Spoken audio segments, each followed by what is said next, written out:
I guess I'm always a little bit surprised at how long I've been smelling things, but still at the sheer number of things I haven't even gotten my nose on.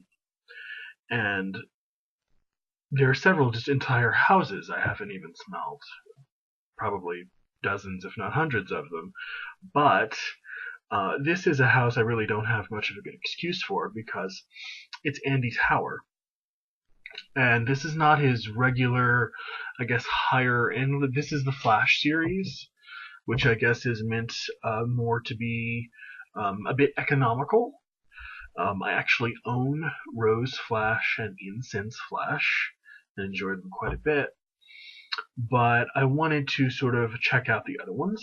So this is the very recognizable 2 ml decant from a decant shop. And this is poorly lit in here because this lamp went out. So um, other than my finely edited videos, so this you can't really read it, but it's Amber Flash. Amber Flash is an Oriental. It was released in 2015 by perfumer Andy Tower. Of course, he does all of his own work for his company. It contains, I'm sure you'll be surprised, amber and also labdanum, benzoin, vanilla, sandalwood, patchouli, and cashmere. It doesn't sound all that complicated because it's not, and we'll get into that in a second.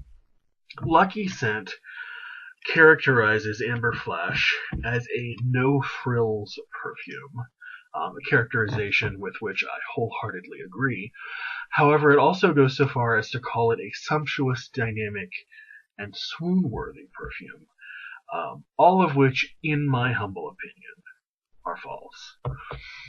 This is basically, and when I said this, Amber Flash is basically a fraction of an Oriental fragrance. It is a very important component of almost all Oriental fragrances. Of course, almost all of them have some sort of amber accord in them. But it's just the amber itself. This is not a perfume based off of an amber accord or centered around one. This is just the amber accord. So when I smell this, I get a really nice amber accord with all we associate that with, woods, resins, patchouli, labdanum, vanilla. Unfortunately, it doesn't have the sophistication of skin appeal or of what one could call a full perfume experience.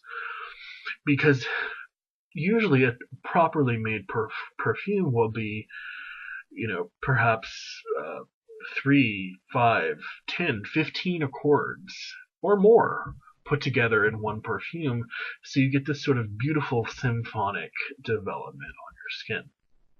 This is missing that. This is just a pretty well built accord, but nothing else. It kind of feels a little bit barren. It feels unaccompanied. It feels incomplete. It's not very seamlessly built either. Despite how good it smells, it does smell nice. I can detect individual components in it though, which is another. But I guess amber is not the most complicated accord to build. There's just 4 or 5 essential things in it. So I can detect woods, especially cedar, if I'm not mistaken. There's quite a bit of cedar in here. Resins, patchouli, labdanum, all that stuff I said earlier.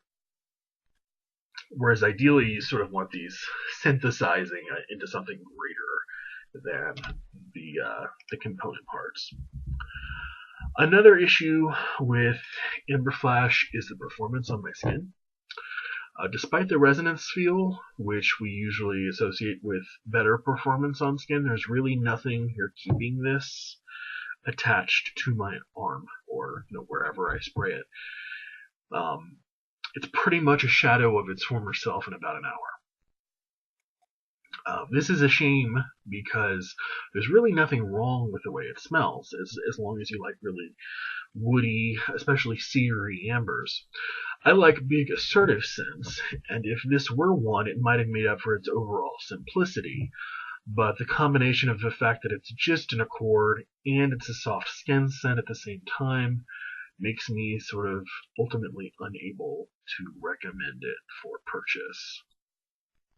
I realize that amber is a standalone accord, as I've been saying, and that just perhaps, Andy Tower did not mean this to be a proper perfume in the sort of French or Italian or even Arabic style, but at the same time, it just doesn't feel, to me, to be rounded or complete, which is a vitally important part of the perfume wearing experience for me. There's something, like I said, sort of bare and cold about it when the amber is just there by itself. There are no florals, there's no powder, there's nothing else accompanying it to make it this big, warm, billowy oriental. It's kind of lonely smelling. It's a lovely scent, but it can hardly be marketed as a proper perfume. Rose Flash, however, breaks this trend. But by the way, Incense Flash is kind of the same way. It kind of just smells like straight up Catholic Church incense. But I really, really like incense, so I really don't mind. I still kind of wear it. But it really just is an incense accord. Rose Flash, like I said, it sort of breaks that trend. It's this sort of big, if you haven't smelled it and you like syrupy, fruity, juicy rose, do yourself a favor and smell it. It's quite something. It's and it's also super, super powerful. I think it's the only one in the line that's an extrait de parfum, which might have something to do with the projection. But man, that stuff will just live and live and live on your skin. And this is coming from someone who has perennial issues with longevity. So I can't comment on anything else in the Flash series. I've only smelled rose incense and now amber. But as I continue to smell anything in the future, I will certainly let you guys know about Towerade, Towerville, and Tower Flash. Bye, guys.